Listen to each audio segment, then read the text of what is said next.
semua, kembali lagi sama aku Natali Elsa dengan NIM 12222000018. Hari ini kita akan membahas suplemen operasi bersama pada mata kuliah Akuntansi Keuangan lanjutan 1. Baik, studi kasus kita hari ini sumbernya terdapat dua perusahaan konstruksi, yaitu perusahaan Utama dan Wijaya, di mana mereka ini membentuk pengaturan bersama untuk memenuhi kontrak pembangunan beberapa infrastruktur.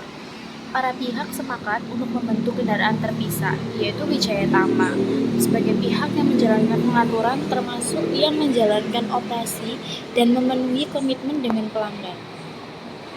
Beberapa pengaturan ditetapkan sebagai berikut. Yang pertama, hak atas semua aset yang dibutuhkan untuk melaksanakan aktivitas dalam pengaturan dibagi oleh para pihak berdasarkan bagian partisipasi mereka dalam pengaturan. Yang kedua, para pihak memiliki beberapa tanggung jawab dan tanggung jawab bersama untuk semua kewajiban operasional keuangan terkait dengan segala aktivitas dan pengaturan berdasarkan bagian partisipasi mereka.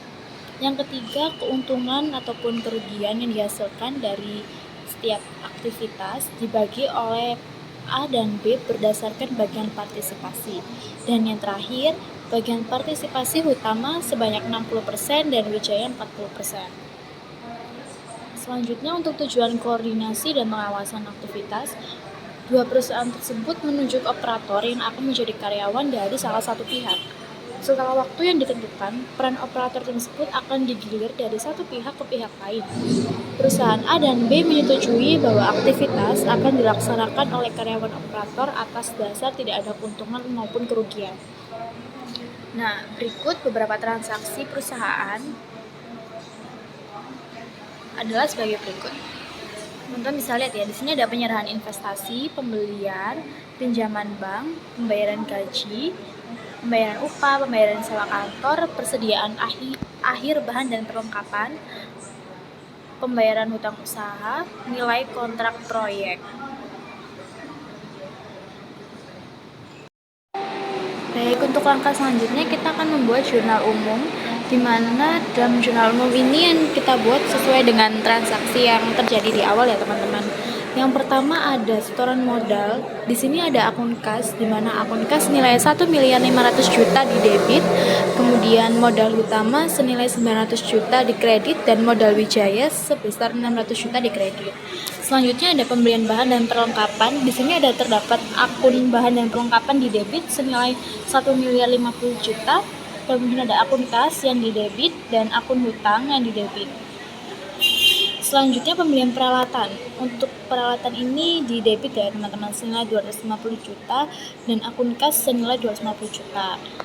Kemudian ada pinjaman dari bank konstruksi. Di sini terdapat 3 akun. Yang pertama ada akun kas senilai 742.500.000 di debit, beban administrasi bank senilai 7.500.000 di debit, dan hutang bank konstruksi senilai 750 juta.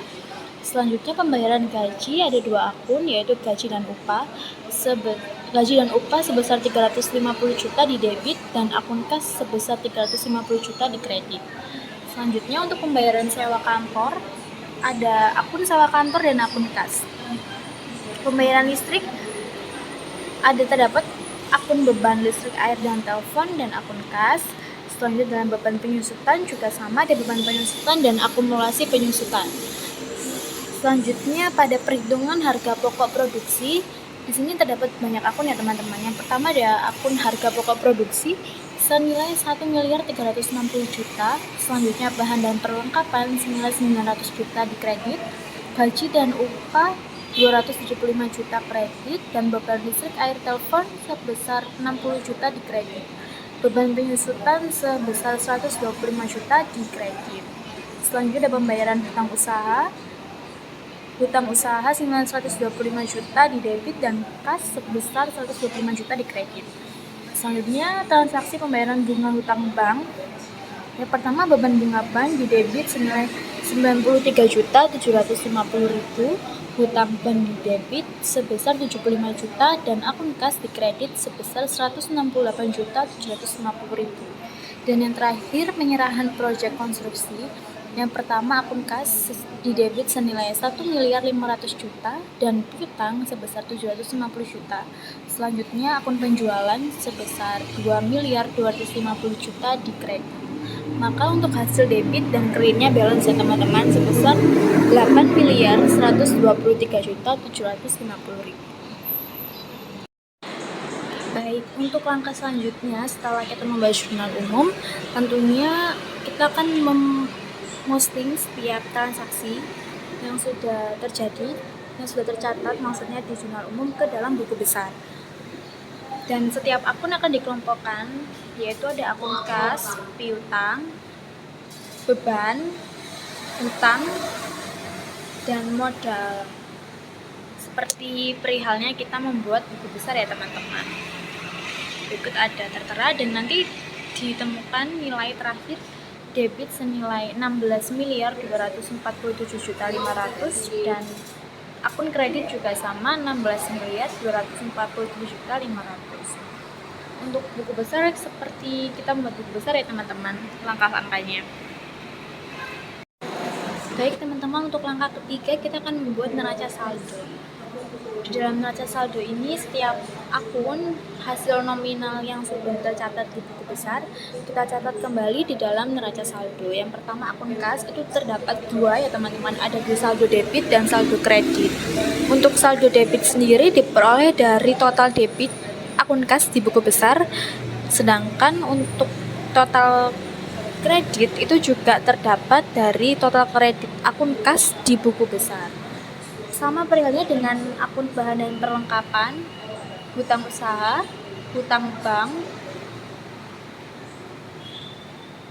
Setelah itu beban penyusutan, beban listrik, air dan telepon, gaji dan upah.